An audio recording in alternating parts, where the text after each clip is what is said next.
Bien. Alors, nous arrivons donc, nous sommes en approche de Rosh Hashanah. Il nous reste encore ce soir et dans 15 jours, parce que la semaine prochaine, je ne serai pas là, c'est la Haskara de mon papa, donc on est déjà dans les 1 an. En fait, la Haskara, l'anniversaire, c'est mercredi soir prochain, puisque la première année, on commémore la date de l'enterrement, et pas la date du décès. Mon père est décédé le 22 Elul, et il est enterré le 23 Elul. Donc c'est mercredi soir prochain. Mais dimanche, lundi, mardi, on sera à Paris, à Marseille, enfin dans plusieurs endroits. Et mercredi, on fera des expédimes à Jérusalem. Et jeudi matin, on montera au cimetière. Donc on se reverra, si tu veux, pour ce cours dans 15 jours. Dans 15 jours, alors non, en fait, regardez. Non, dans 15 jours, c'est la veille de Rosh Hashanah. Et la veille de Rosh Hashanah, c'est un peu galère. Alors si vous voulez, on fait un sondage, si ça vous intéresse. Je propose qu'on fasse cours lundi. Ça veut dire pas dans 15 jours, dans 15 jours moins un jour, 2 semaines moins un jour. Hein 14. Ouais. 13 et demi. Alors si vous êtes d'accord, alors on dit lundi prochain, on le rappellera si Dieu veut, mais on fera lundi au lieu de mardi. Ok. Comment?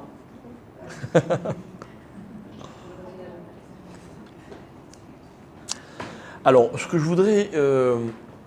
en fait, voilà, la semaine dernière, on a fait un cours et j'aimerais continuer exactement sur la même lancée. D'accord? Ceux qui n'ont pas pu écouter le cours la semaine dernière, c'est pas grave, on va pas continuer, c'est pas épisode 2. Mais en fait, ce que je voudrais essayer, c'est, jusqu'à Rosh Hashanah, si Dieu veut, c'est d'aborder cet événement selon, comme on dit en hébreu, selon une machashava, d'accord, un angle, voilà, fil conducteur, selon un certain angle. Et l'angle, il est très facile, ok. L'angle, il est que, bon, moi, vous me connaissez un petit peu peut-être, je m'efforce de n'être jamais pessimiste, ok. Et je considère que les fêtes de Rosh Hashanah et de Kippour sont certes des moments de jugement, avec tout ce que ça implique, d'accord, ça c'est inéluctable, mais en même temps, même si quelqu'un, et moi je parle pour moi, dans l'année qui est passée, il a fait toutes sortes de choses qu'il n'aurait pas dû faire, donc malheureusement on va dire des comportements qui ne vont pas plaider en sa faveur au moment du jugement, ok. Mais en fait, à chaque instant de la vie, les choses dépendent de moi. Ok? Et ce qui m'importe beaucoup quand on arrive à Yom Hadin, c'est non pas de renier ce qu'on a été et qu'on n'aurait pas dû être, mais au contraire de l'assumer.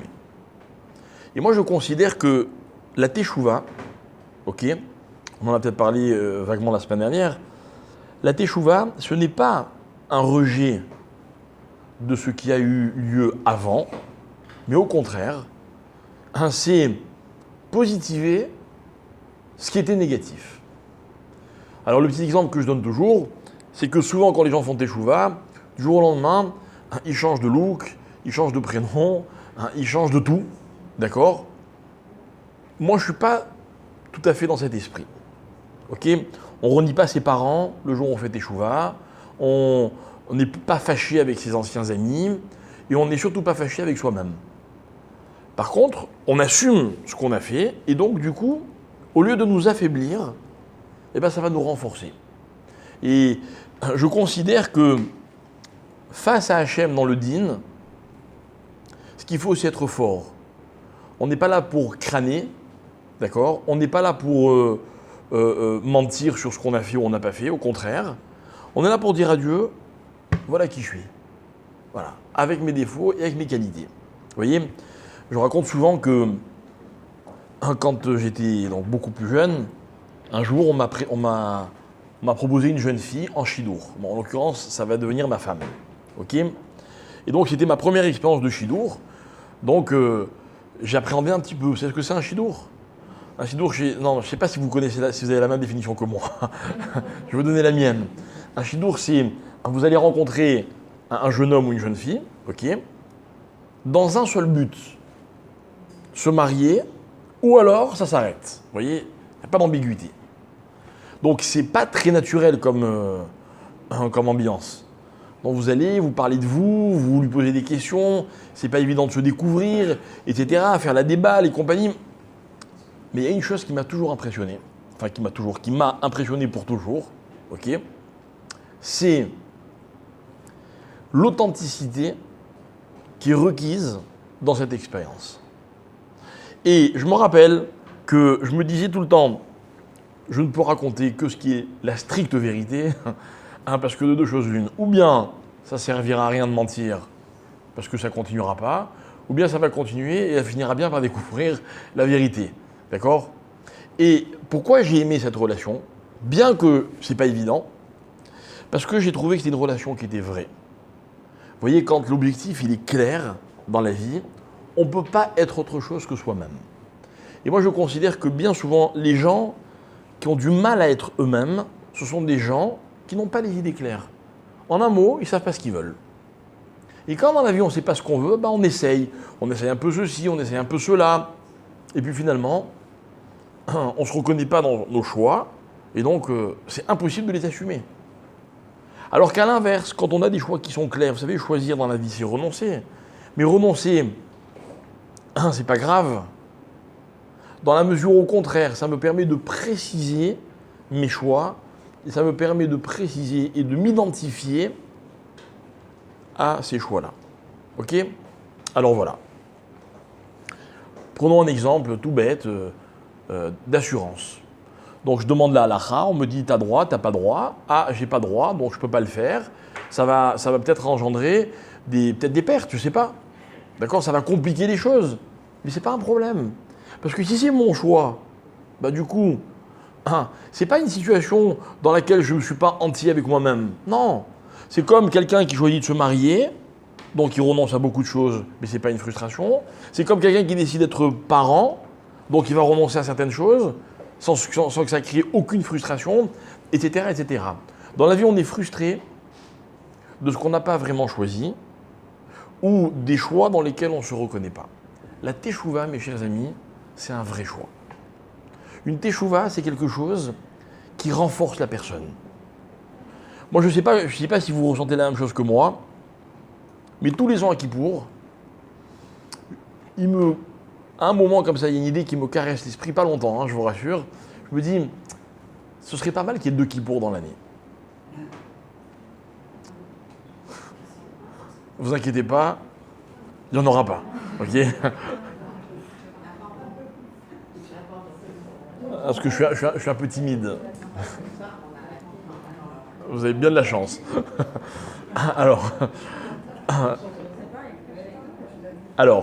je disais que pendant Kippour, souvent, il m'arrive de penser qu'un Kippour dans l'année, ça ne suffit pas forcément.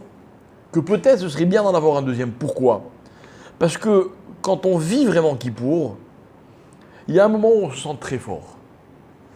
C'est très encourageant, regardez le paradoxe, de dire voilà exactement ce que je suis. Voilà mes qualités et voilà mes défauts. Et puis si je suis dans les confidences, je vais vous dire quelque chose d'intéressant, justement, dans cette période qui a été celle de mon shidour, de notre shidour, à ma femme et moi. Pendant que nous étions donc dans l'expectative, quelqu'un de bien intentionné, à qui mes beaux-parents avaient apparemment demandé des renseignements, parce que c'est comme ça que ça se fait dans le milieu orthodoxe, on ne se connaît pas forcément. Quelqu'un a appelé mes beaux-parents en leur disant voilà, le jeune homme en question, il est comme ceci et comme cela, et c'était pas forcément à mon avantage. D'accord? Bref, donc il y a eu un peu un cafouillage, vous voyez. Ma future femme qui me dit voilà, on m'a dit ceci, etc. Bref, nous en même temps on se plaisait, ça avançait bien, mais du coup on ne savait pas quoi faire. Et quand j'en ai parlé à mes parents, ma mère, que Dieu la garde, elle m'a dit comme ça, dis à monsieur Sarfati, le père de ma future femme, que je voudrais moi lui parler. Non, non, moi je n'étais pas présent, mais elle m'a raconté après. Elle m'a dit, ben, je lui ai dit très simplement, je lui ai dit exactement qui tu étais, quels étaient tes défauts et quelles étaient tes qualités. Genre, vous voulez, vous prenez, vous voulez pas, vous prenez pas, c'est pas grave. Mais voilà qui. Et ça a été un déclic. Pourquoi un déclic? Parce que dans la vie, il n'y a pas mieux que la vérité. D'accord? Alors, regardez. Voilà ce que je vous propose comme marché. On arrive à Rosh Hashanah et Kippour. Ok? On a deux possibilités. Soit on se ment et on ment à Dieu. Ok? Et le problème, c'est que nous, on sait que c'est pas vrai. Et Dieu aussi. Comment voulez-vous que ça se passe? Soit on va vers la vérité, on va avec la vérité, on assume la vérité et c'est sûr que ça marchera.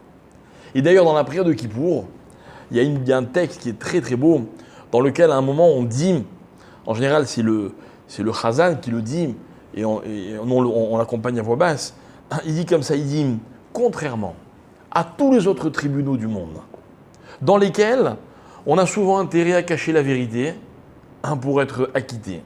Chez toi, il n'y a que si on dit la vérité que l'on est acquitté. Mais attention, ce n'est pas une stratégie. Non, c'est qu'un homme qui dit la vérité parce qu'il assume la vérité, on ne peut pas le condamner. D'ailleurs, dans n'importe quel tribunal, c'est vrai que plaider coupable, ça a souvent des avantages. Ok? Bref. Donc revenons à notre problème de Rosh Hashanah et de Kippour. Le cours de la semaine dernière, c'était pour expliquer que Rosh Hashanah, le début de l'année, ok, je ne sais pas si vous vous souvenez, pour ceux qui étaient avec nous, on a expliqué que le mot Rosh Réchit, début, en fait, on a essayé de l'étendre sur tout le reste de l'année. On a expliqué que selon les versets de la Torah, qu'on va d'ailleurs citer à nouveau, on parle du début de l'année, Mireshit Hashana, Ve'ad, par contre, Acharit Shana. On ne parle pas de fin d'année, on avait du début de l'année jusqu'à après l'année, Acharé. Bravo. Après l'année. Dans ce verset de la paracha de Ekev, la Torah, en parlant de l'année, elle parle du début et de l'après. Et la fin. On aurait dû dire du début jusqu'à la fin, c'est logique. Alors, notre explication était la suivante. Finalement, il faudrait que dans le temps, il n'y ait pas de fin. Pourquoi? Parce que l'énergie et le dynamisme qu'on trouve, qui nous habitent dans le début d'une expérience, doivent être déterminants pour tout au long de l'expérience. Et que si, dans un parcours lié au temps temporel, il y avait un début et une fin, il y aurait donc un moment qui s'appelle le début et tout le reste qui sont un éloignement progressif de ce début-là. On refuse. Non. Rosh Hashanah, chez nous, ce n'est pas un jour, il faudrait que ce soit toute l'année. C'est-à-dire quoi toute l'année? C'est-à-dire que quand on est là à prendre des résolutions, quand on essaye de concrétiser notre volonté, on promet à Hachem, on promet, on prend des engagements. Des fois, on prend des engagements vis-à-vis de nous-mêmes. Moi, je vous dis la vérité, il n'y a pas un Rosh Hashanah et un Kippour dans lesquels je ne me suis pas promis que cette année, je ferai ceci, je ferai cela, etc., etc. Ou plutôt, je ne ferai pas, ok? Eh bien, c'est ce moment qu'il faudrait essayer de garder. Ok? Je le dis souvent, quand un couple se marie, au début du mariage, il y a un mot qui est très actuel, ils sont frais. C'est vrai. Et souvent on associe la fraîcheur à la jeunesse, à cet état d'esprit fauvré dans lequel on n'a pas de soucis, tout va bien, on est fort, on est en bonne santé, d'accord? Et puis au fur et à mesure, vous voyez, les choses se tassent, d'accord? Ça voudrait dire qu'on ne peut être frais, cette fraîcheur n'existerait qu'au début. Au début de la vie, au début du mariage, au début de tout ce que vous voulez. Ce serait dramatiquement triste. Alors nous, on considère que les choses peuvent se passer différemment. Que finalement, la fraîcheur, c'est quelque chose que l'on doit conserver. Conserver. Vous voyez? Hein, si vous avez froid à cause du masgan, dites-vous, c'est pour garder la fraîcheur. Ok. Alors, ça c'était le cours de la semaine dernière. Ok. Maintenant,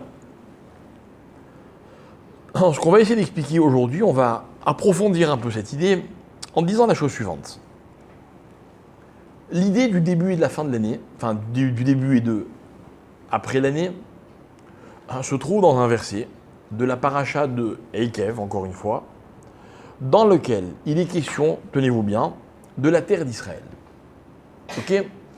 Et en fait, dans tous ces versets, c'est dans le chapitre 12 ou 11 pardon, du livre de Devarim, la Torah nous parle de la relation qui est entre Hachem et la terre d'Israël. Et on nous dit comme ça, la terre d'Israël, elle est particulière. Qui vous rappelez, on l'a dit, parce que la terre d'Israël est arrosée par de l'eau qui vient du ciel.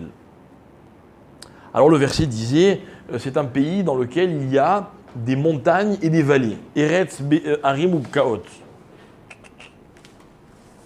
D'accord? Un pays dans lequel il y a des montagnes. Ah.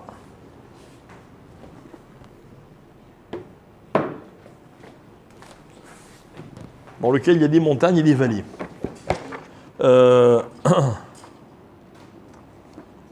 La Torah dit,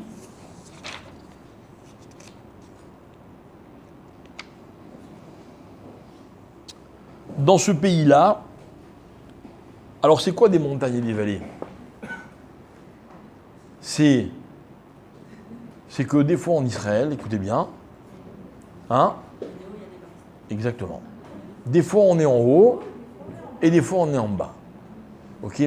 Regardez, ne me dites pas ah mais ailleurs aussi. Je ne sais pas ce qui se passe ailleurs, ça ne m'intéresse pas. Enfin, je sais. Mais en tout cas, pour Israël, c'est marqué noir sur blanc dans le verset. Voilà, sachez une chose, hein, mes chers amis, en Israël, on ne peut pas toujours être au top. D'accord? C'est vrai, c'est un pays où les choses ne sont pas simples. Mais rassurez-vous, il y a des moments où ça descend et il y a des moments où ça remonte. Eretz Harim Upkaot.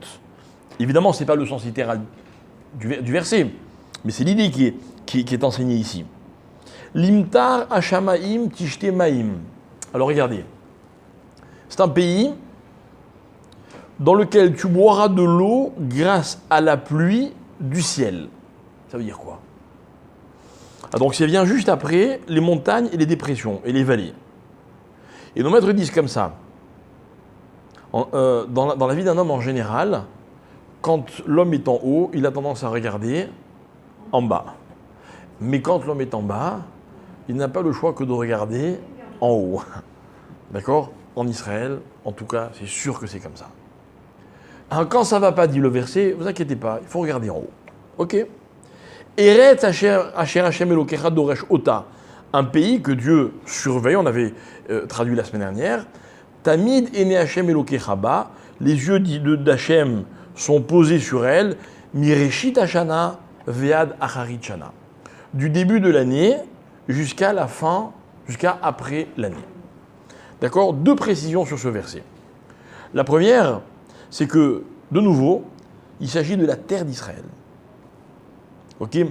On nous parle du début de l'année et de ce qui va suivre quand on nous parle de la terre d'Israël. On aurait pu en parler à un autre moment.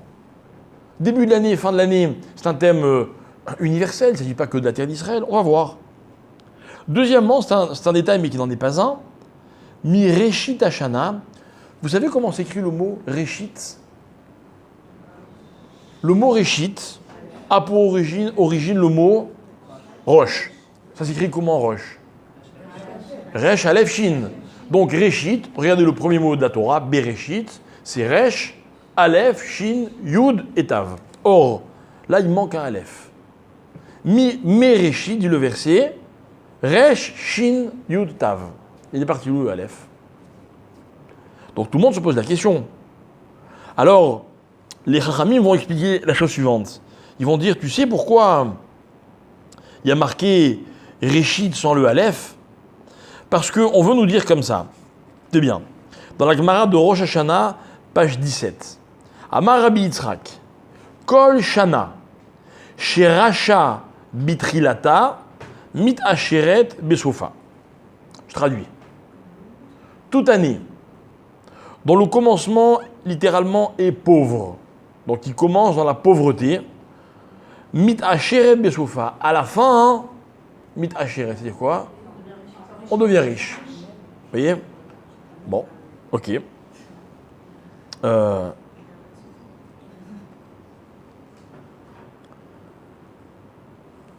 Pourquoi? Parce que la pauvreté en hébreu se dit rash, rash c'est un pauvre, ok? Ça s'écrit resh, shin, sans aleph au milieu. Si la Torah a omis de aleph, c'est pas une omission, c'est pas un oubli, c'est une omission, c'est pour faire référence au mot rash qui veut dire pauvre. Donc il est question au début de pauvreté, à la fin de richesse. Ok, on a tous connu des années qui ont commencé dans la galère et qui ont fini dans la galère. Non, franchement. Ok. Vous savez quoi? On a même connu des années qui avaient bien commencé et qui ont fini de façon compliquée. Ça, c'est pas une règle. Alors, qu'est-ce que la Torah veut nous dire? Quelle est cette explication que donne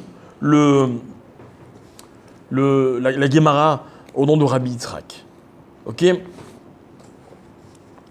Alors,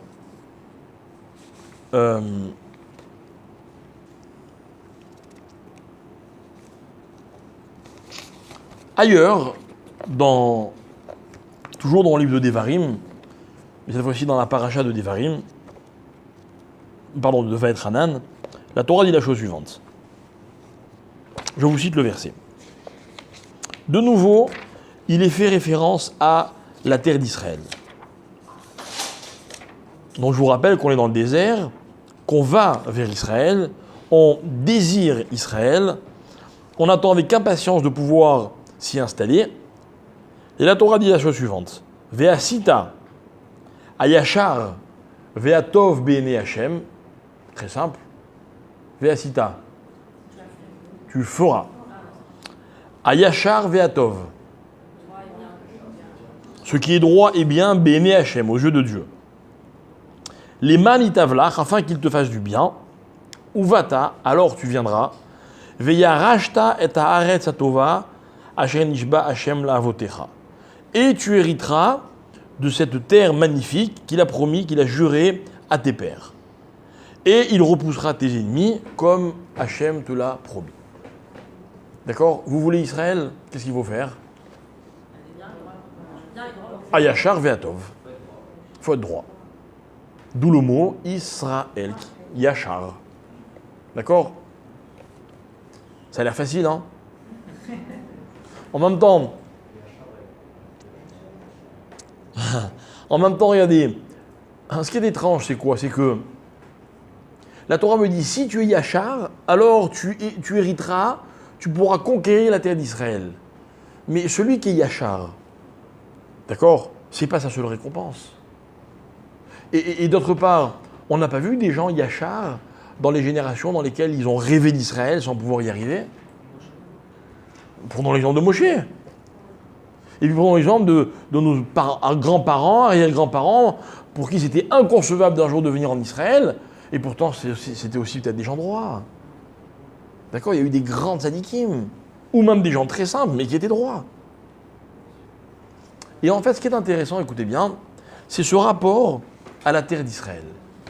La terre d'Israël, mes chers amis, elle incarne une idée dans la Torah, et cette idée-là,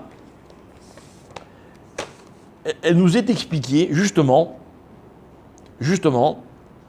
avant que les Juifs n'y arrivent. Ok? Avant que les Juifs n'y arrivent. Vous savez, bien souvent, on nous promet des choses, d'accord? Et avant de les obtenir, on les apprécie énormément. On ne les connaît pas, mais on les apprécie énormément. On nous promet monts et merveilles. Nous, on est preneurs.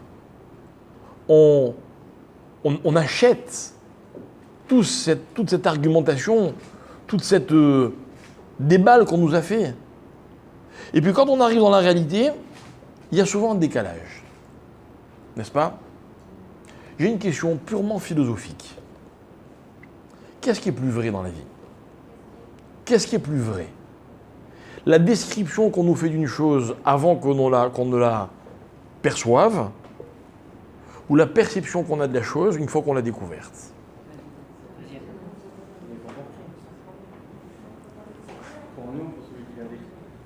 Je te pose une question générale. Qu'est-ce qui est plus vrai? La vérité, il n'y en a qu'une. Quand nous on voit Dieu et qu'on se fait sa propre idée. Comment? C'est quand on est en train de la vivre. Ah bon? Quand on en parle, de l'arranger, c'est pas forcément. Vous êtes sûr qu'on est plus objectif dans la vie quand on mesure ou on qualifie une expérience qu'on est en train de vivre? Ou alors est-ce qu'on n'est pas plus objectif au contraire quand ce dont on parle ne nous est pas directement lié puisque on n'a pas encore établi le lien avec la chose elle-même? Alors, vous êtes sûr d'avoir donné la bonne réponse? La logique, ce serait quoi? Regardez, notre ami, comment je t'appelle? Julien, il a dit une chose, il a dit ça dépend pour qui. Ok? Alors, Julien, c'est pas dit de façon très précise, mais ce que tu as dit, c'est très profond. C'est quoi ça dépend pour qui? Vous voyez, on a transformé la réalité en quelque chose de relatif. Ben, toi, tu dis ce que tu penses, ok? Et moi, je dis ce que je pense. Toi, tu dis les choses parce que tu les perçois comme ceci, parce que tu as vécu l'expérience de cette façon. Et moi, je les dis différemment parce que je les perçois différemment, j'ai vécu les choses différemment. C'est ça la réalité? Est-ce que c'est ça la réalité? Je vous demande. Est-ce que Israël, c'est ce que vous vivez tous les jours? Voilà, je vais vous poser une question très simple. Vous habitez dans quelle ville? Tel Aviv? C'est ça Israël? Et imaginez qu'au bout d'un an, quelqu'un vient me dire « Ah, moi, Israël, j'en peux plus, pas pour X raisons. » Et que moi, je dis « Mais tu sais, moi, Israël, pour moi, c'est pas ça. Hein. Moi, j'habite ailleurs. Je connais une autre réalité. D'accord? Ta réalité, pour moi, elle n'est pas vraie. Qui a raison, lui ou moi? Aucun des deux. Aucun des deux. Parce que Israël, c'est ni ça, ni ça. Ah, parce que dans la vie, la réalité ne peut pas dépendre de la relation que j'ai avec la chose. C'est dramatique. C'est-à-dire qu'en d'autres termes, tout ce qu'on raconte, ben c'est jamais vrai, quoi. C'est pas 100% vrai. Hein? Mais c'est pas 100% vrai. Alors on va dire différemment, c'est pas un mensonge, mais c'est pas la réalité. Comment? C'est une perception des choses. Mais une perception des choses, madame, c'est pas la réalité. C'est une perception. D'accord, mais là encore, on ne parle que de faits. D'accord? Mais mesdames et messieurs, je vous pose une question. Attention, réfléchissez bien avant de répondre. D'abord, la première question, elle est facile. Vous est-il déjà arrivé d'essayer de convaincre quelqu'un de venir s'installer en Israël? Réponse? Oui, j'étais sûr. D'accord? Deuxième question. Tout ce que vous lui avez dit, c'est vrai? Franchement. Par exemple, vous arrivez en Israël, admettons, hein, moi je connais des gens, ça s'est passé comme ça. Ils ont trouvé très vite un logement, très vite un travail, très vite des amis. Vous voyez, puis bon, ça s'est bien passé. Alors ils vont dire quoi? Tu sais, en Israël, il y a du travail, il y a des logements, puis les gens sont sympas. C'est vrai ou c'est faux? Oui, c'est vrai. Et moi, je connais des gens qui vous disent « Ah, moi, en Israël, tout est une galère. Il n'y a pas de logement, il n'y a pas de travail, les gens sont impatients, on va dire. Ok? C'est vrai ou c'est faux? C'est vrai aussi. Alors, c'est quoi la réalité? Non, c'est pas vrai. Ça dépend pour chacun. Ça dépend de la période aussi. Mais si ça dépend pour chacun, Du moment. alors je te pose une question. Si ça dépend pour chacun, d'accord? Comment peux-tu te permettre, pas toi je parle, hein, de dire à quelqu'un, viens faire ta Aliyah, tu verras, c'est top, alors qu'il est très possible que pour lui ce soit un enfer. Alors ne le dites pas. Mais c'est vrai. Ne le dites pas. Maintenant, évidemment, ma question est théorique, ok? N'empêche que découle de cette réflexion une conclusion, c'est que finalement, la réalité ne correspond pas à la relation que j'ai avec les choses. Ah non, parce que là, si tu parles d'autre chose, tu parles de ta réalité. C'est pas ça que je t'ai demandé, moi. Ta réalité, elle ne m'intéresse pas, c'est pas la mienne. Voilà. Regardez, imaginez, je schématise, d'accord? Quelqu'un qui vit en Israël, il a beaucoup d'argent, il est jeune, en bonne santé, super sympa, beau gosse ou très jolie fille, d'accord? Genre, tout le monde lui sourit.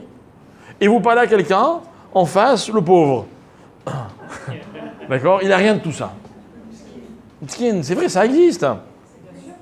Alors, vous avez voulu raconter quoi? Une réalité qui ne peut pas être la sienne. Donc, excusez-moi, mais ce que vous dites, c'est faux. Non, mais tout ça, c'est très beau, c'est très mignon. Mais ce n'est pas la réalité. Alors, regardez, moi je vous décris la réalité d'Israël. OK? Moi, je vous la décris. Regardez. La seule réalité exprimée d'Israël, c'est ce que la Torah nous raconte d'Israël avant que les Juifs n'arrivent en Israël. Parce que là, on ne nous parle pas de la relation entre les hommes, les gens et la terre. On nous parle de la terre. Regardez ce qu'on nous dit. Qu'est-ce qu'on nous dit? Un pays dans lequel il y a des tops et des flops. D'accord? On peut être tout en haut, on peut être tout en bas. C'est ce qui a été dit Avant. D'accord? Un pays dans lequel il pleut, t'as à manger, il pleut pas, tu crèves de faim. C'est vrai ou pas? C'est vrai. Attention, un pays dans lequel pour qu'il pleuve, il faut que tu lèves les yeux au ciel. Eh oui. Il faut prier, vous savez, je vais vous dire quelque chose, mesdames et messieurs. Ici, il faut prier pour avoir une parnassa. Il faut prier pour que nos soldats gagnent les guerres, parce que c'est pas gagné d'avance. Hein. C'est pas gagné. La supériorité, on l'a pas. Ne serait-ce qu'en nombre, on est ridicule avec nos tanks, nos chars, nos avions, tout ce que vous voulez.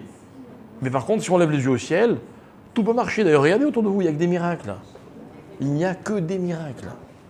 Il y a un pays, il y a une chose en Israël que je supporte encore moins qu'ailleurs. Vous savez ce que c'est? C'est les sondages. Parce que le sondage, il ne veut rien dire en Israël. Rien. Rien. On n'est pas dans ce système. On est dans un système dans lequel il pleut, on mange, il pleut pas, on mange pas. Et pour qu'il pleuve, il faut lever les yeux au ciel. Mais, continue la Torah, attention, Hachem, lui, il a ses yeux sur elle tout le temps. Du début de l'année jusqu'à après l'année. D'accord? Il n'y a pas un instant pendant lequel Dieu n'a pas les yeux sur la terre d'Israël. Et pourquoi je vous parle de ça? Je vous parle de ça parce qu'il y a un parallèle qui est établi dans la paracha entre Israël et l'année. Quel parallèle? Quel parallèle? Et c'est là que notre idée, elle prend son sens. On me dit comme ça, Israël, il faut être Yachar. Voilà, je vais vous dire quelque chose, mesdames et messieurs. En Israël, la terre d'Israël ne supporte pas le mensonge. Regardez en Israël le nombre de gens qui sont, vous voyez, qui grimpent, qui ont du succès, la réussite. Et en une seconde, tout s'écroule. Moi, ça me frappe, moi, ça me terrorise. Franchement, je vous dis la vérité. Hein. Terrorise. Terrible. Il n'y a pas un ministre, il n'y a pas un président, il n'y a pas un, ce que vous voulez, qui est à l'abri. Ça n'existe pas. Ah, Yachar, Ve'asita, Yachar, Ve'atov. D'accord? Premièrement. Deuxièmement, ici, ça monte, ça descend, ça monte, ça descend, ça monte, ça descend. Mais t'inquiète pas, parce que même quand tu es en bas, il te reste une solution. Lève les yeux au ciel. Ça veut dire quoi tout ça? Hein? Oui, alors, prier, d'accord. Mais comment ça marche? Parce qu'en même temps, c'est un peu angoissant tout ce que je suis en train de vous raconter. Alors moi, ce que je voudrais essayer d'expliquer, mes chers amis, c'est cette notion de Yachar. La droiture, c'est quoi la droiture? D'accord? Qu'est-ce que c'est que la droiture? La droiture, mesdames et messieurs, c'est pas seulement genre, moi je suis pas un voleur. Je suis pas un menteur, hein. C'est vrai. La plupart des gens demandent de leur, dites-leur menteur. Ils vont dire, je suis pas un menteur. Bon, des fois, à droite à gauche, mais je suis pas un menteur, je suis quelqu'un de droit. On dit souvent des gens, ah, celui-là, il a jamais volé personne. C'est sûr. Et l'assurance. C'est vrai, il faut avouer que c'est tentant. N'est-ce pas? C'est tentant. On pourrait se dire, bon, allez, après tout, de toute façon, ils m'ont volé ça, c'était pas déclaré, donc ils vont rembourser ça, l'un dans l'autre. Hein? On pourrait. Alors, on va voir, on va essayer d'expliquer ce que ça veut dire Yachar. Ok? Mais ce que je voudrais que vous sachiez en amont de ce que je vais expliquer maintenant, c'est que Yachar, c'est la solution. C'est la solution. Ok? On avait dans un cours une fois expliqué, on avait ramené un texte du Gaon de Vilna. Le Gaon de Vilna, vous allez tout de suite vous en souvenir, ceux qui étaient avec nous. C'était l'année dernière, je crois. Le Gaon de Vilna, il disait comme ça. Lorsque Dieu a créé le monde, vous savez, on dit comme ça que tous les Rosh Hashanah, qu'est-ce qu'il fait Dieu pendant Rosh Hashanah? Alors, il est sur une table devant lui, il y a 3 livres qui sont ouverts. Et tous les Juifs défilent, et Dieu décide dans quel livre chacun va être écrit. Quels sont ces livres? Alors, il y a 2 versions. Ceux qui disent livre des Tzadikim, hein, livre des Rechaïm, et livre des Bénonim. Ok.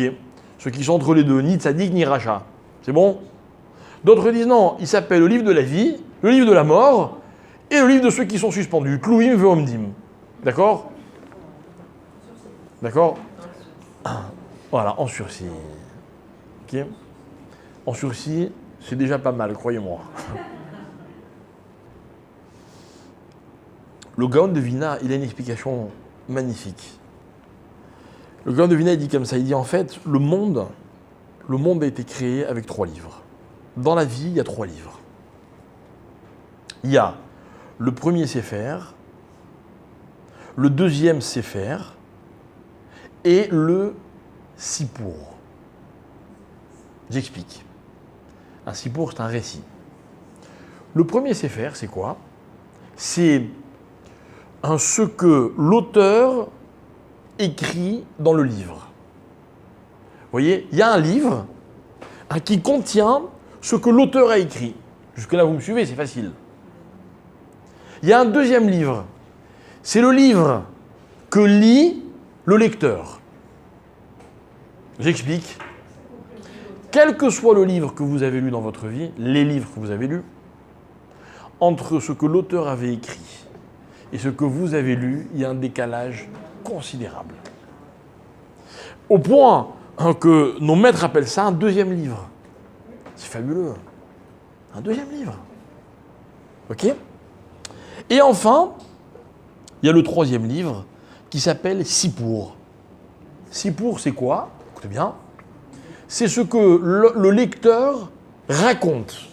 Donc, le premier, c'est le livre de l'auteur. Le deuxième, c'est la lecture.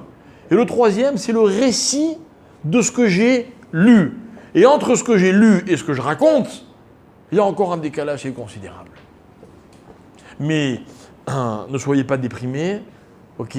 Ce n'est pas un constat, on va dire, négatif. C'est comme ça que le monde fonctionne.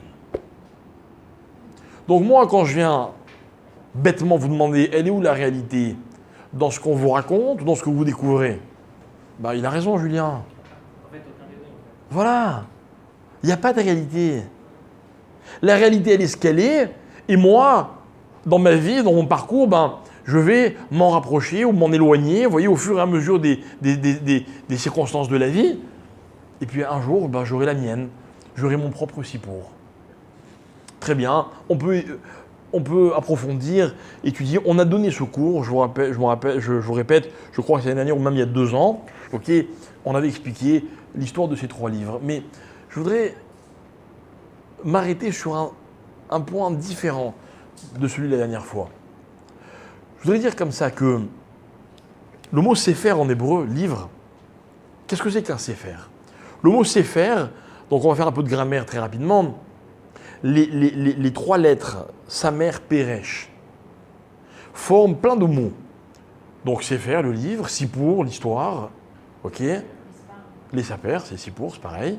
Mispar, le chiffre, le nombre, ok. Il y a plein. Sapar, c'est un coiffeur, ok. Il y a plein de dérivés de ce mot-là. En général, ils ont... On va laisser coiffeur de côté parce que c'est trop compliqué, ok. En général, ces mots-là désignent une chose qui fait partie d'un ensemble. Vous voyez, un livre, par exemple, moi, il y a un monsieur, depuis des années, il me dit « écris ». Écris un livre. Tout chaque fois que je le vois, j'ai l'angoisse qu'il va me tomber dessus. Pourquoi tu n'écris pas? J'arrive pas à écrire. Vous savez pourquoi j'arrive pas à écrire? J'arrive pas à écrire parce que je parle trop. Parce que j'ai beaucoup de mal à résumer ce que je dis. Il y a des gens qui savent écrire, d'autres qui savent parler. Ok? D'autres qui savent écouter. Ce qui n'est pas moins important, au contraire. Mais quand quelqu'un écrit quelque chose, eh bien, il résume, et puis tout ce qu'il a écrit, finalement, est compilé dans en français on dit un recueil. Et le mot recueil, il est parfait. Parce qu'un nombre, c'est pareil, c'est un recueil. C'est une somme de plein de chiffres qui, lorsqu'on les a comptés, forment un ensemble, un total. Voilà ce que c'est Samer Peresh. Voilà ce que désigne cette racine-là. D'accord? Non, c'est à l'envers, ça. Quand c'est inversé, ça compte pas. C'est pas la même racine étymologique. Ouais, mais étymologiquement, ça donne autre chose. Alors, lorsqu'on atteint le troisième livre qui s'appelle le Sipour, regardez, moi je vous disais que j'ai du mal à passer de la parole à l'écrit. Par contre, passer de l'écrit à la parole, c'est l'histoire de toute ma vie. Vous, je sais pas, moi c'est la mienne. Moi j'adore lire et raconter. J'adore. Quand j'ai lu un bon livre et qu'on me demande raconte-le-moi, je fais un kiff, vraiment. Je vous assure. Un jour j'ai vu un film et quelqu'un m'a dit tu peux me le raconter, je racontais. À la fin il m'a dit tu racontes tellement bien que j'ai les yeux qui piquent.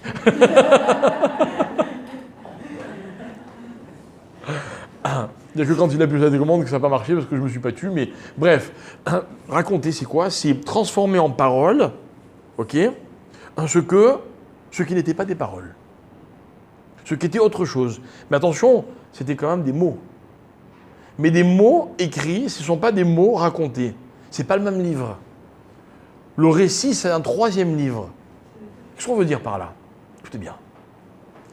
Alors regardez. Les trois livres, on va les nommer un peu différemment. Le livre de l'auteur, c'est le livre de la vérité. C'est-à-dire que quand je raconte une histoire, c'est la mienne, j'écris. Je suis l'auteur en français. L'auteur, c'est pas seulement celui qui écrit, c'est celui qui est à l'origine, c'est presque le créateur. Je suis l'auteur de telle et telle chose, c'est pas forcément, ça ne désigne pas forcément ce que j'ai écrit. Ok, mais c'est moi qui ai inventé l'histoire, ou c'est moi qui ai raconté mon histoire. Normalement, il n'y a qu'une seule vérité, c'est celle-là. On va dire comme ça. Comme c'est ce qui se rapproche le plus de la vérité, ça devient donc la seule vérité que l'homme peut percevoir. Ok? Donc on va l'appeler la vérité. J'explique. Si je vous disais par exemple que Dieu, à l'heure à laquelle je vous parle, il a un pied posé en Chine, un autre posé aux États-Unis, excusez-moi, le même pied. Mais que ce pied, il est aussi posé en Israël et en France, on ne comprend rien. Ne me parlez pas de pied, parlez-moi d'autre chose. Non, mais il a un pied. Il y a des textes dans lesquels on raconte que Dieu, il a des mains, il a des yeux, on en a parlé tout à l'heure. Mais comme je ne comprends pas, pour moi, ce n'est pas une vérité. Pour moi, par contre, quand on me dit Dieu est partout, ça, je peux peut-être éventuellement me l'imaginer. Donc, dans la vie, une vérité devient vérité seulement quand elle est perceptible par l'homme. Une vérité qui est imperceptible ne peut pas être considérée comme une vérité. Mais attention, ça ne veut pas dire que l'homme perçoit toute la vérité. Je donne un exemple. Imaginez que je donne un cours, imaginez que le cours soit d'un très haut niveau, et puis dans la salle, il y a des gens qui ont un très haut niveau, moyen niveau, petit niveau, débutant. La vérité, c'est la même pour tout le monde. Mais chacun perçoit ça à son niveau. Mais même ce que ne perçoit pas le débutant s'appelle tout de même vérité. C'est ce qu'on appelle le premier Sefer, le livre de la vérité. En dessous, il y a une autre vérité. Écoutez bien. C'est une vérité que l'auteur a imposée au lecteur. Il la comprend à sa manière, mais elle lui a été dictée. Ok ? Les livres influencent. Les mots marquent. Et dans la vie, on va faire attention à nos lectures. Pourquoi ? Parce que justement, on ne veut pas subir n'importe quelle influence. Et tous ceux ici qui ont des enfants, ok, le savent, on est terrorisé à l'idée que nos enfants disent n'importe quoi. Pourquoi ? Parce que la vérité que l'homme définit, il doit savoir qu'il n'est pas le seul à la définir, elle lui est souvent suggérée. Donc imposée à la douce, pas à la dure, mais imposée quand même.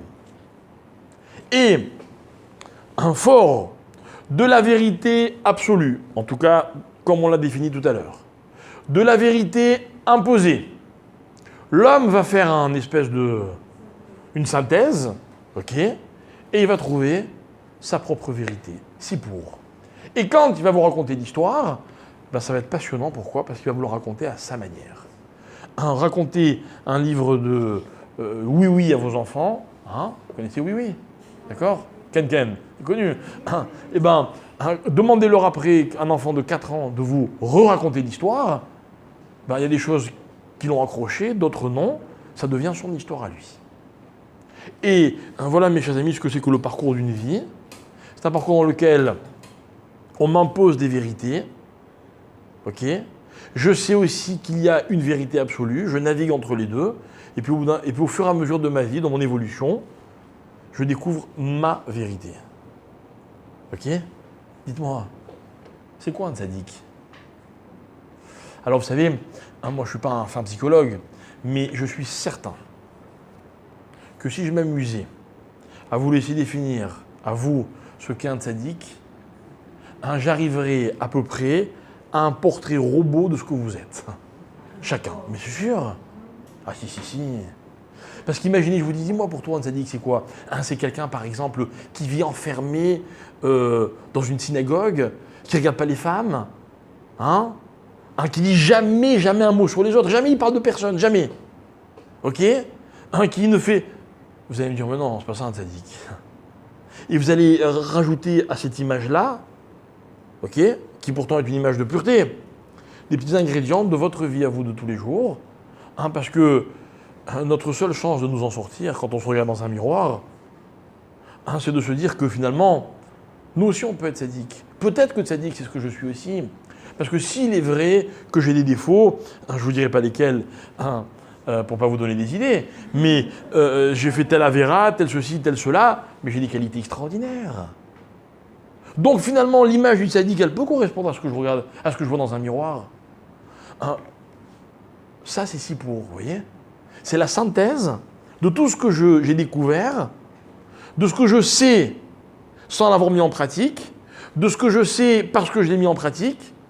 Donc c'est moi, donc c'est mon si pour, c'est ma vie. Alors la Torah dit comme ça, toujours sur le Gaon de Vilna. Le Gaon de Vilna, il explique qu'en fait, lorsque Dieu a créé l'homme, est-ce que vous vous rappelez à quel moment de sa gestation, l'homme est devenu un être vivant ? Il y a un moment que la Torah nous raconte, Dieu lui a donné telle chose, il est devenu vivant. Vous vous rappelez ce que c'était ? Vous brûlez. Vous brûlez. Quand il lui a soufflé de l'air, qu'est-ce que l'homme a tout de suite reçu comme faculté ? Celle de la parole. Et dès que l'homme est devenu un parleur, alors la Torah dit, ça a été un être vivant. Pourquoi ? Alors je vais vous expliquer. Parce que mes chers amis, la vie, c'est la parole. Ah, il y a des muets, qu'on se comprenne bien. Quand je dis la parole, ce n'est pas forcément les mots que j'exprime. D'accord? Écoutez bien, la parole, c'est les mots qu'il y a en moi. J'explique. J'explique. Et là, je ne parle pas de ceux qui savent mieux s'exprimer que d'autres, de ceux qui ont plus de choses à raconter que d'autres. Parce que la contenance que nous avons, c'est la même pour tout le monde. L'homme contient un tas de mots, plein de choses. L'homme a mal, l'homme est heureux, l'homme découvre, l'homme est curieux, l'homme a faim, l'homme a toutes les sensations possibles, imaginables. C'est quoi ça? C'est des mots. Encore une fois, ce ne sont pas forcément des mots exprimés, mais c'est ce qui fait que l'homme est un être vivant. Nos maîtres disent comme ça, vous savez pourquoi au début de sa vie, un bébé ne parle pas? Pourquoi? Pourquoi il ne parle pas? Parce qu'il n'a rien à dire. Exactement. Mais c'est pas rigolo. Quand je pense qu'il y a des médecins qui ont passé des années à découvrir qu'est-ce qu'il fallait que l'enfant développe pour pouvoir exprimer ce qu'il ressentait, mais chez nous, le problème, il est réglé, mais de la façon la plus simple qui existe. Mais quand il vient d'arriver avec School et qu'il raconte, il ne comprend rien, il ne connaît rien. Je vais le dire avec d'autres mots. On ne lui a pas encore mis de mots. Mais quand on, c'est qui on? Mais ce n'est pas que les parents, c'est la vie. Quand la vie va lui mettre des mots et qu'il va commencer à contenir ces mots, ben il va les exprimer. Mais au début, il ne contient rien. Et vous savez comment on pourrait mesurer l'intensité de la vie? Au nombre de mots qu'un homme contient. C'est magnifique. Et j'ai même envie de dire encore autre chose. C'est que notre contenance est limitée. Voilà pourquoi il ne faut pas trop se remplir de n'importe quoi. Il y a des gens à qui on a insufflé, infligé tellement de mots qu'à un moment, il n'y a plus de place. Alors, vous me suivez, il ne s'agit pas d'une capacité physique ou matérielle. Okay? Mais quand un homme il a été influencé dans un sens, pour l'influencer dans un autre sens, c'est un travail colossal. Avec mes mots, ça donne ce que je viens de vous dire. Il y a trop de mots, il faudrait en sortir un peu pour pouvoir en mettre d'autres. Mais c'est un vrai travail. C'est un vrai travail. Et le Gaon de Vilna, il va le dire avec des mots encore plus simples, mais beaucoup plus profonds. Il va dire, vous savez ce que c'est le Yetzer Hara? Écoutez bien. Le Yetzer Hara, c'est cette force négative qui est en nous. C'est tous ces mots. Écoutez bien, parce que là j'aborde vraiment mon sujet. Bah oui, vous savez, un sujet, ça peut se dire en 2 phrases, mais il faut y arriver à ces 2 phrases. Les voilà. Le Yetzer Hara, c'est tous les mots qu'un homme contient, mais qui ne sont pas les siens. Qui ne sont pas les siens. Vous voyez? Le Yetzer Tov, vous savez ce que c'est? C'est les quelques mots qu'un homme contient, mais qui sont vraiment les siens. Et dans la vie, voilà ce que je voulais, ce à quoi je voulais vous amener. C'est que dans la vie, il n'y a pas les bonnes et les mauvaises choses. Il y a des choses dans lesquelles on se reconnaît complètement et d'autres dans lesquelles on ne se reconnaît pas complètement. Alors, je vous permets de dire que les premières, c'est les bonnes et les deuxièmes, c'est pas les bonnes. Enfin, je le conjoins, mais vous m'avez compris. Que quand dans la vie, je fais une chose, je dis une chose, et c'est moi qui le dis. On ne m'a pas forcé. On m'a pas influencé. On ne m'a pas conditionné. C'est moi. Alors, c'est du Yetzer Hara. C'est du Yetzer Tov. Ce que je dis, c'est Tov. Ce que je fais, c'est Tov. C'est bien. Peu importe ce que j'ai fait. Mais, ainsi ce que je fais ou que je dis, même si, entre guillemets, ça ressemble à une mitzvah, mais c'est pas moi. Ça ne me ressemble pas. Une fois que je l'ai dit, une fois que je l'ai fait, je ne m'y retrouve pas vraiment. Eh bien, c'est pas du Tov. Et peut-être même que c'est le contraire. En tout cas, ce qui est sûr, c'est que c'est ni le premier Sefer, ni le dernier. C'est celui du milieu. C'est celui dans lequel je subis une influence. Alors moi, ce que je voulais vous dire, c'est quoi? C'est que dans notre vie à tous, quand on fait le bilan, voilà, imaginez qu'on se retourne sur les 364 jours qui sont passés. vous demande pas de me faire une liste, le nombre de mitzvot que vous avez faites et le nombre d'avérotes que vous avez faites, on s'y perdrait, et puis finalement, c'est pas ça qui est essentiel. Ce qui est essentiel, c'est quelle est la proportion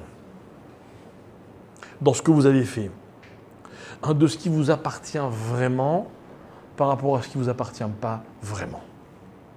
De ce dans quoi vous vous reconnaissez, ce à quoi vous vous identifiez à 100%, et le reste. Et après, c'est vous qui saurez dans quel livre vous allez être écrit. Parce que Dieu, il a les 3 livres qui sont ouverts devant lui. Et la question qu'il pose à l'homme, c'est dans lequel je te mets. Et voilà pourquoi c'est une histoire extraordinaire. Pourquoi ? Parce que même quelqu'un qui a mal fait, mais il le réalise au moment de Rosh Hashanah, il dit, j'ai pas été bon cette année. J'ai pas été bon. Mais il l'avoue, il se l'avoue. Il est capable de dire, regarde Hachem, ça, je te dis la vérité, je l'ai fait. Mais c'était pas moi. Je ne suis pas cet homme-là. Vous savez comment on demande pardon à Hachem ? Ne faites pas d'erreur. Ne dites pas, je te jure, je ne recommence plus.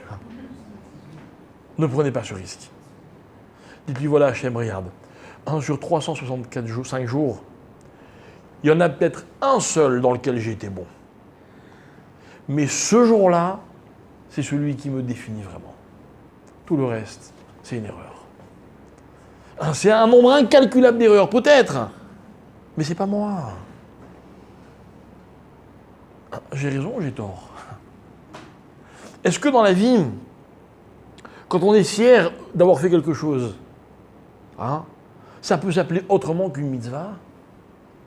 Est-ce que dans la vie, quand on n'est pas fier d'avoir fait quelque chose, ça peut être autre chose qu'une faute, qu'une avéra ? Vous voyez, je suis sympa. Je vous laisse vous définir qu'est-ce qui est bon et qu'est-ce qui est mal. Mais attention à une condition, c'est que vous soyez yachar. C'est quoi yachar ? Je vais vous dire ce que c'est yachar.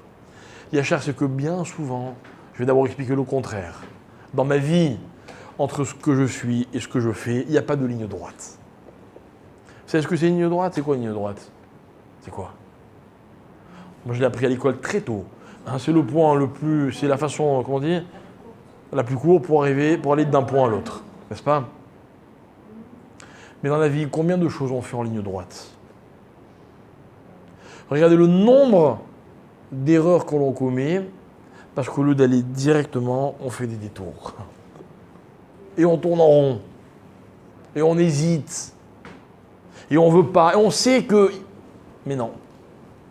Alors que le point B, il était juste là. On n'a pas réussi à y arriver. On n'est pas fiers, hein ? Eh bien, on va dire à Dieu, c'est pas moi, ça. C'est vrai. Vous savez, moi, ce qui m'a toujours marqué, depuis l'âge où j'étais à l'école, je vous assure, c'est que un jour, j'ai dit à une prof, j'ai dit, pourquoi, je sais pas, m'avait félicité pour un truc, pourquoi vous me félicitez ? Ce que j'ai fait, c'est tellement exceptionnel. Sous-entendu, si tu me félicites, c'est que quelque part, c'est pas ordinaire pour moi. Ça ne me convient pas. C'est vrai.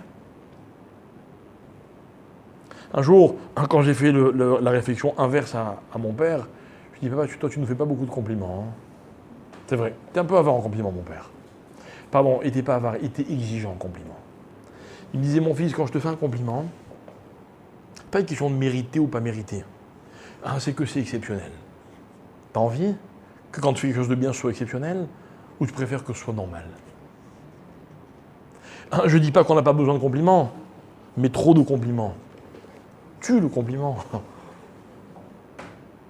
Parce que finalement, quelqu'un qui fait quelque chose et on lui dit « Ah, bravo !» C'est-à-dire que c'est pas lui en fait, quoi. Genre on est étonné. Mais c'est vrai. Alors que si on lui dit rien, c'est que c'est normal.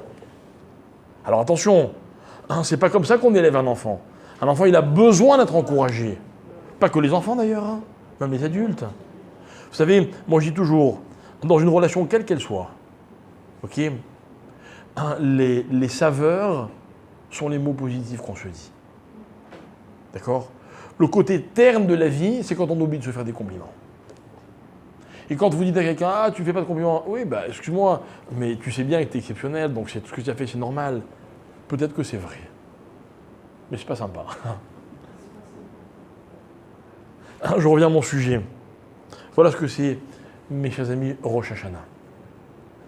Pourquoi la Torah, pourquoi la Gemara, elle dit, si une année commence dans la pauvreté, elle finit dans la richesse? Ça veut dire quoi?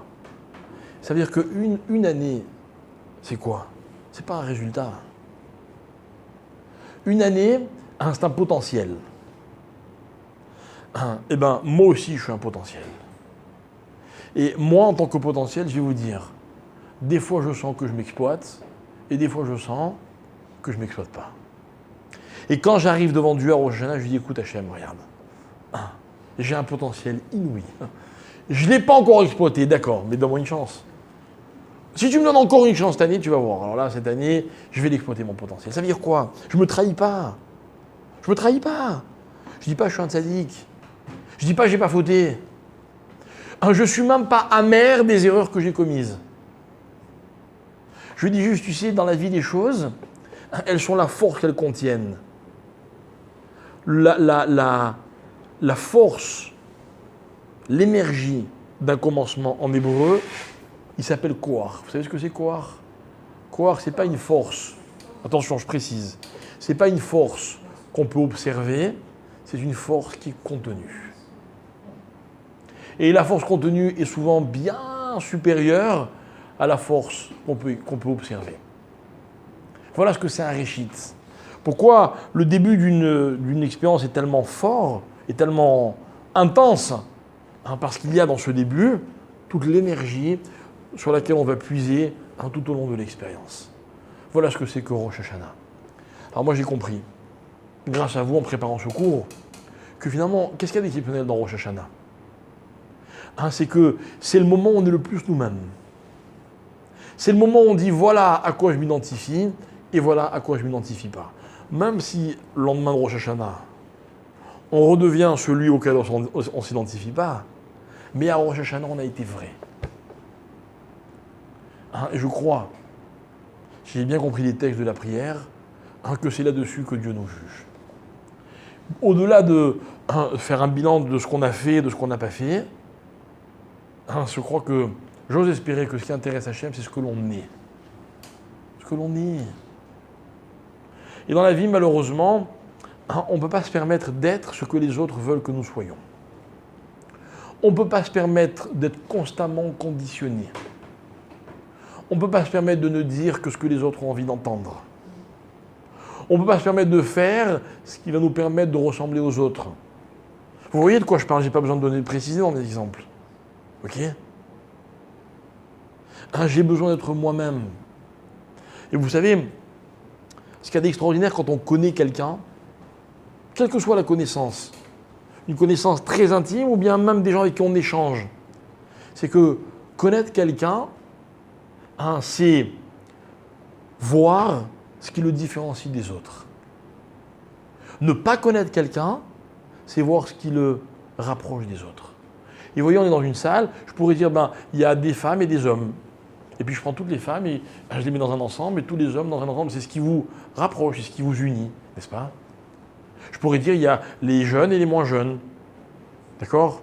Les blonds et les autres. D'accord? Je pourrais faire des catégories comme ça. D'accord? Ça, c'est quand on ne connaît pas les gens. Mais dès qu'on connaît quelqu'un, on se rend compte de ce qui le différencie des autres. Moi, vous voyez, les gens que j'aime, que ce soit ma femme, mes enfants, mes parents, mes frères, mes soeurs, tous les gens qui sont proches de moi, ils sont uniques au monde. Il y a tellement de choses qui les différencient des autres. C'est ça qui les définit. Et moi, c'est la même chose. Et se présenter devant Hachem à Rosh Hashanah, c'est exprimer cette chose-là. C'est-à-dire, voilà, voilà en ligne droite ce que je veux être. Voilà, quand j'ai fait ceci et cela, là, je me reconnais. Là, c'est vrai, j'ai commis des erreurs. Vous savez, quand on a fait de la peine à quelqu'un, qu'est-ce qu'on fait? On va et on s'excuse. Et on dit, j'ai mal fait. Et on ne ressort pas diminué de ces excuses. Vous savez pourquoi? Parce qu'au contraire, on précise qui on est vraiment. On dit, tu sais, quand je t'ai dit cette chose-là, au fond, ce n'était pas vraiment moi. C'est pas ce que j'avais envie que tu entendes. C'est ça des excuses. Vous voyez? On se regrandit quand on s'excuse. Et bien avec Hachem, c'est la même chose. Quand on va lui demander pardon, on ne se rabaisse pas, au contraire, on s'élève. On s'élève, on est nous-mêmes. Et voilà pourquoi je disais que peut-être que Rosh Hashanah, c'est le jour de l'année dans lequel on est le plus nous-mêmes. Donc il ne faut pas le rater. Il faut le faire avec beaucoup d'intensité. D'accord ? Pour ça, il faut bien s'y préparer. Et l'une des meilleures façons de se préparer, c'est d'en parler, d'étudier. Et voilà pourquoi je vous propose qu'on se revoie au moins une fois avant Rosh Hashanah. Donc notre prochain cours, si Dieu veut, ce sera lundi, la date.